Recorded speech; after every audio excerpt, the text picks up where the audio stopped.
सकता है जिस तरह बीजेपी ने कह सकते हैं कि जो पशुपति पारस को हटाकर चिराग पासवान को मौका दिया, तो ऐसा ना हो कहीं जेडीयू को धीरे से दरकिनार करते हुए मांझी को यहां पर एक बड़ा मौका देते हुए सामान्य नहीं है क्या आने वाले दिनों में एनडीए कुनबा भी दरकता हुआ नजर आएगा, क्योंकि पहले भी मांझी ये बात कह चुके हैं कि भाई मुझे तो मुख्यमंत्री बनने तक का ऑफर था, लेकिन मैंने जो है मोदी जी के ऊपर भरोसा किया, इसीलिए मैं। नमस्कार, मैं नाजमीन खान और आप देख रहे हैं SPN 9 न्यूज़। जहां एक तरफ मानसून सत्र की शुरुआत आज से हो गई है, तो वहीं दूसरी तरफ बिहार में एनडीए के सहयोगी दल अब बड़ी बड़ी मांगों के आधार पर एनडीए को बड़ा झटका देने के फिराक में नजर आ रहे हैं। जहां बिहार में लोकसभा का चुनाव गठबंधन के आधार पर तो लड़ा गया, लेकिन उतनी सीटें नहीं जीत पाए जितनी सीटें 2019 के लोकसभा चुनाव में एनडीए के गठबंधन ने जीती थी। लेकिन विधानसभा चुनाव से पहले एनडीए के सहयोगी घटक दलों की बड़ी मांग सीटों को लेकर नजर आ रही है। जहां एक तरफ जनता दल यूनाइटेड की तरफ से मांग होती है कि बिहार का विधानसभा चुनाव नीतीश कुमार के नेतृत्व में लड़ा जाना चाहिए, तो वहीं हिंदुस्तानी अवाम मोर्चा प्रमुख जीतन राम मांझी की अब एक बड़ी मांग सामने आती है कि 243 विधानसभा सीटों में से अभी से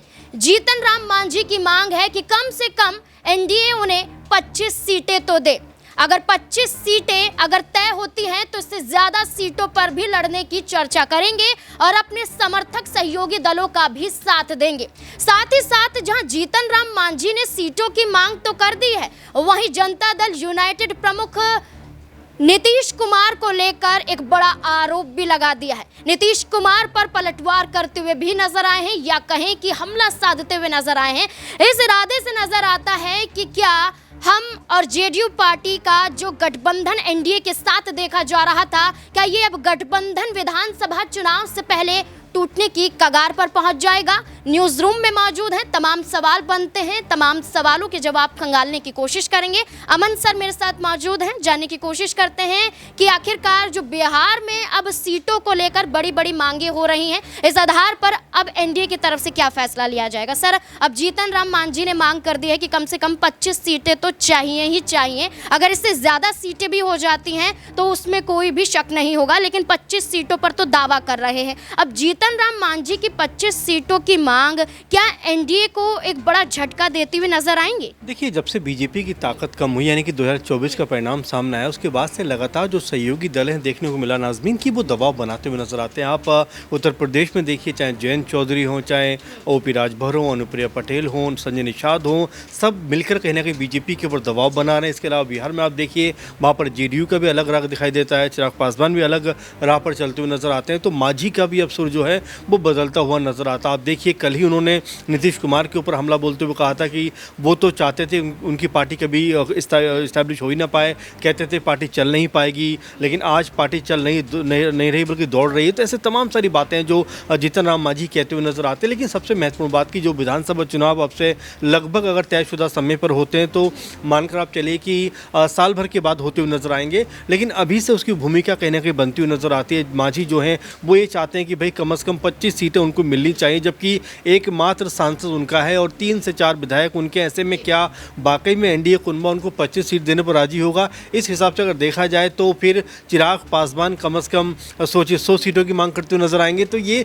जो आंकड़े हैं, जिस तरह की बातें वो कहते हुए नजर आ रहे हैं नाज़मीन, ये बताता है कि यहाँ पर एनडीए के अंदर बहुत कुछ सामान्य नहीं है क्या आने वाले दिनों में एनडीए कुनबा भी दरकता हुआ नजर आएगा, क्योंकि पहले भी मांझी ये बात कह चुके हैं कि भाई मुझे तो मुख्यमंत्री बनने तक का ऑफर था, लेकिन मैंने जो है मोदी जी के ऊपर भरोसा किया, इसीलिए मैं एनडीए कुनबे में आया। तो आप समझ सकते हैं कि अभी जो उनकी मांगे हैं, जो लगातार उनकी जो कोशिश है कि भाई अपनी पार्टी को मजबूत किया जाए, और बीजेपी का साथ मिला हुआ है, जेडीयू का साथ मिला हुआ है, तो ऐसे में अगर उनको 25 नहीं, अगर 10 से 15 सीटें भी मिलती हैं और 5 से 10 सीटों पर भी जीत दर्ज करते हुए नजर आते हैं, तो उनकी पार्टी एक बड़ा आकार लेती हुई नजर आएगी। सर, एक और सवाल यहाँ पर ये बनता है कि मानसून सत्र से पहले जेडीयू पार्टी की तरफ से नीतीश कुमार ने बड़ी मांग केंद्र सरकार सरकार के सामने रखी। साथ ही साथ बिहार को विशेष राज्य का दर्जा दिलाने की मांग की और बजट सत्र से पहले 30,000 करोड़ की धन राशि की मांग वो करते हुए नजर आए थे बिहार को लेकर। अगर भारतीय जनता पार्टी की बात करें, अगर सहयोग नहीं देती हुई नजर आती है जेडीयू पार्टी को,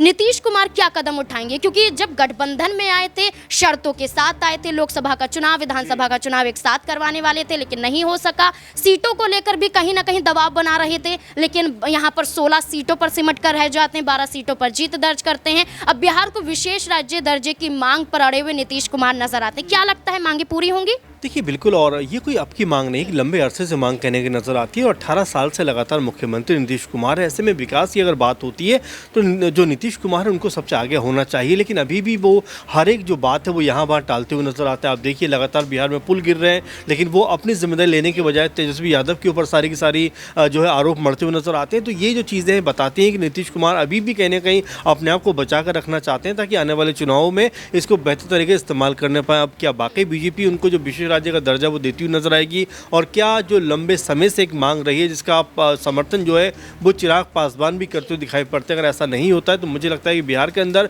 फिर एक उथल पुथल की स्थिति मच सकती है और यहाँ पर बीजेपी चाहेगी कि जो सरकारें केंद्र में और राज्य में हैं वो बनी रहे। इसके लिए हो सकता है कि वो ये जो मांग है उसको मानती हुई नजर आ जाए, लेकिन नीतीश कुमार का विकल्प जरूर बीजेपी तलाश रही है। क्या वो जीतन राम मांझी होने वाले हैं जिनको लगातार हम देख रहे हैं कि लगातार बोलते हुए नजर आते हैं, लगातार बयानबाजी करते हुए नजर आते हैं और अमूमन नीतीश कुमार के ऊपर वो हमलावर है। इससे साफ होता है कि आने वाले दिनों में हो सकता है जिस तरह बीजेपी ने कह सकते हैं कि जो पशुपति पारस को हटाकर चिराग पासवान को मौका दिया, तो ऐसा ना हो कहीं जेडीयू को धीरे से दरकिनार करते हुए मांझी को यहाँ पर एक बड़ा मौका देते हुए नजर आ जाए। क्योंकि बीजेपी जब भी देखती है कि उनकी स्थिति कहीं ना कहीं फंसती हुई दिखाई पड़ती है, वो तमाम बड़ी पार्टियों को तोड़ती हुई नजर आती है और जो छोटी पार्टियां होती हैं उनको बड़ा आकार देती हुई दिखाई पड़ती है। बिल्कुल, यहाँ पर अगर हम जीतन राम मांझी और नीतीश कुमार की बात कर रहे हैं तो नीतीश कुमार का कद बिहार में लगातार बढ़ता जा रहा है और इस कद को रोकने के लिए कहीं ना कहीं भारतीय जनता पार्टी जीतन राम मांझी पर बड़ा दांव भी आजमा सकती है। जहां विशेष राज्य दर्जे की मांग बिहार को लेकर नीतीश कुमार करते हुए नजर आए, उनका सहयोग यहां पर लोजपा प्रमुख चिराग पासवान ने किया, जहां समर्थन आरजेडी प्रमुख तेजस्वी यादव ने किया, तो वहीं जीतन राम मांझी की बात करें, यहां पर सिर्फ विरोध सिर्फ इस बात का दर्ज करते हुए नजर नहीं आए कि अब उनकी पार्टी चल नहीं रही बल्कि दौड़ रही है, बल्कि उन्होंने ये भी कहा कि बिहार को जरूरत नहीं है विशेष राज्य दर्जे की। इसी के आधार पर क्या अब जेडीयू पार्टी और हम पार्टी में तकरार देखने को मिल रही है? जीतन राम मांझी क्या चाहते हैं कि जेडीयू पार्टी को एनडीए से हटाकर खुद कहीं ना कहीं सीएम कुर्सी पर काबिज होते हुए नजर आए? मनीष मेरे साथ मौजूद है, जानने की कोशिश करेंगे। मनीष, क्या लगता है जिस तरीके से नीतीश कुमार की हर मांगों पर विरोध जताते हुए जीतन राम मांझी नजर आते हैं, इस आधार पर क्या लगता है खुद को मुख्यमंत्री के रूप में आगे देखते हुए नजर आ रहे हैं? जी बिल्कुल, जिस तरीके से नाज़मीन हमने देखा लोकसभा चुनाव में जीतन राम मांझी जीतते हुए नजर आए और ऐसे में उनको यहाँ पर केंद्रीय मंत्री का दर्जा भी मिलता हुआ नजर आया और ऐसे में अब देखा जा रहा है जिस तरीके से बिहार में राजनीतिक उथल पुथल जो चल रही है उसको लेकर कहीं ना कहीं ये समझा जा सकता है कि आने वाले समय में नीतीश कुमार की मुश्किलें जो है वो थोड़ी बढ़ने वाली हैं। लेकिन जिस तरीके से जीतन राम मांझी यहाँ पर तमाम दावे पेश करते हुए नजर आ रहे हैं और यहाँ पर तमाम हमले यहाँ पर नीतीश कुमार के ऊपर बोलते हुए नजर आ रहे हैं, उसके माध्यम से यही अंदाज़ा लगाया जा सकता है कि आने वाले विधानसभा चुनाव 2025 से पहले कहीं ना कहीं यहाँ पर एनडीए की तरफ से जीतन राम मांझी चाहते हैं कि ऐलान कर दिया जाए कि बिहार के मुख्यमंत्री उनको बनाया जाएगा और ऐसे में तमाम वो कोशिशें करते हुए नजर आ रहे हैं और ऐसे में नीतीश कुमार की कुर्सी को खींचने की कोशिश करते हुए नजर आ रहे हैं। और देखा जाए जिस तरीके से यहाँ पर बिहार में विशेष राज्य के दर्जे की मांग हो या विशेष पैकेज की मांग हो, उसको लेकर कहीं ना कहीं यहाँ पर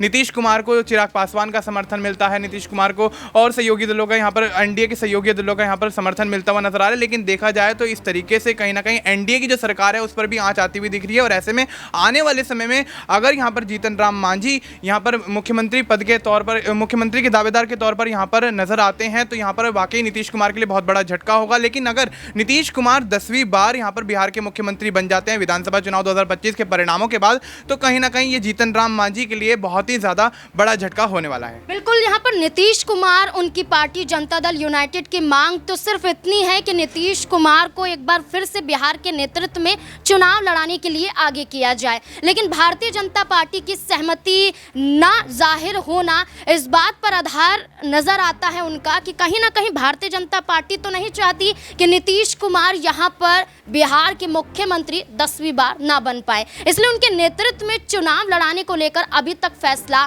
नहीं किया जा रहा है। अश्रुति मेरे साथ है, जानने की कोशिश करेंगे कि आखिरकार क्या कुछ यहाँ पर घटता हुआ नजर है। क्या लगता है अश्रुति, जिस तरीके से भारतीय जनता पार्टी देरी कर रही है, हरियाणा में कहीं ना कहीं सीएम के नेतृत्व को लेकर नयाब सिंह सैनी को आगे कर दिया जाता है, लेकिन बिहार में खुद नीतीश कुमार आगे आकर कह रहे हैं कि उनके नेतृत्व में चुनाव लड़ा जाना चाहिए, लेकिन भारतीय जनता पार्टी फैसला नहीं लेती। वहीं चिराग पासवान का आना, सम्राट चौधरी का मुरेठा हटाना, अब जीतन राम मांझी का विरोध करना क्या दर्शाता है कि नीतीश कुमार को एनडीए से हटाने की पूरी कोशिश क्या खुद भारतीय जनता पार्टी भी कर रही है? देखिए, मुझे ऐसा लगता है नीतीश कुमार को हटाने की कोशिश पहले दिन से की जा रही है। उस दिन से कहीं ना कहीं की जा रही है जब मंत्रालयों की मांग नीतीश कुमार करते आ रहे थे और उनको मंत्रालय नहीं सौंपे गए। बिहार में मुख्यमंत्री की गद्दी पर ही उनको बिठाया गया। कहीं ना कहीं एनडीए भी इसी, आप देखिए, कहीं ना कहीं एक तरह से कहें तो यही रणनीति बनाती आ रही थी कि बिहार में एक बार फिर जेडीयू का नेतृत्व जो है वो नीतीश कुमार के हाथ में सौंप दिया जाएगा। लेकिन इस समय आप देखिए जो स्थिति बनी हुई है, चिराग पासवान का नाम जिस हिसाब से कहीं ना कहीं आप देखिए लगातार उठ रहा है, सम्राट चौधरी का नाम कहीं ना कहीं लगातार उठ रहा है कि आने वाले समय में जेडीयू की कमान जो है वो नीतीश कुमार के हाथ से लेकर उनके, या यूं कहें सीधे तौर पर कहें, उनके हाथ से छीन कर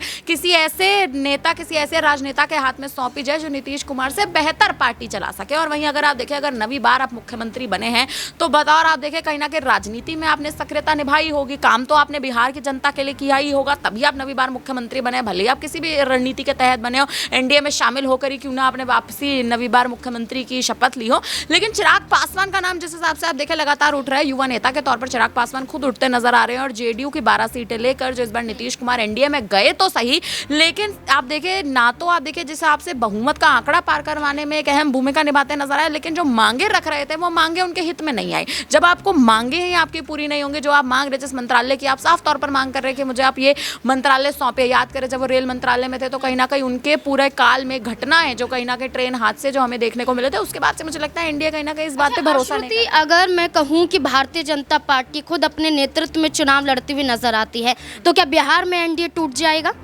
देखिए, बिहार में एनडीए तब टूटेगा जब नीतीश कुमार का चेहरा हटेगा। अगर नीतीश कुमार से आप जेडीयू की कमान उनके हाथ से छीन लेंगे या फिर उनके हाथ से लेके किसी और पार्टी के हाथ में सौंप देंगे, तो कहीं ना कहीं एनडीए का जो आप देखिए जो वर्चस्व है वो कहीं ना कहीं बिहार में टूटता नजर आ सकता है। और खुद नीतीश कुमार कहीं ना कहीं इस बातों, इन ऐसे तमाम बयानों पर अब गौर करते नजर आ रहे हैं। राज्यपाल से अचानक मुलाकात करना, बेटे निशांत कुमार को पार्टी में एक जगह देना, पार्टी की कमान आने वाले समय में उनके हाथ में सौंपते नजर आना, ये तमाम आप देखिए जिस हिसाब से अटकलें इस वक्त बिहार में लगाई जा रही है, आने वाले समय में बिहार में सरकार गिरना बेहद नजदीक है। बिल्कुल, अब ये देखना काफी दिलचस्प हो जाता है कि 2025 में विधानसभा चुनाव होना है और 2025 से पहले ही सीटों की मांग और सीएम की दावेदारी के रूप में खुद को आगे करना, ये दर्शाता है कि अब एनडीए में सहमति बनना कहीं ना कहीं नजर नहीं आती है। और यही वजह अब बिहार में बड़ी बनती हुई नजर आएगी कि क्या एनडीए अब अपनी साख को बचा पाएगी या फिर नहीं। क्या एनडीए के तमाम सहयोगी दल एनडीए से किनारा करते हुए नजर आएंगे? इस पूरे मुद्दे को लेकर आपकी क्या राय है कि अब बिहार में जिस तरीके की स्थिति उत्पन्न हो रही है, क्या ऐसे में एनडीए पर अब खतरा लगातार मंडराता हुआ नजर आ रहा है? क्या है आपकी राय इस मुद्दे को लेकर? कमेंट सेक्शन में अपनी राय जरूर दें। देखते रहें SPN9 न्यूज़। धन्यवाद।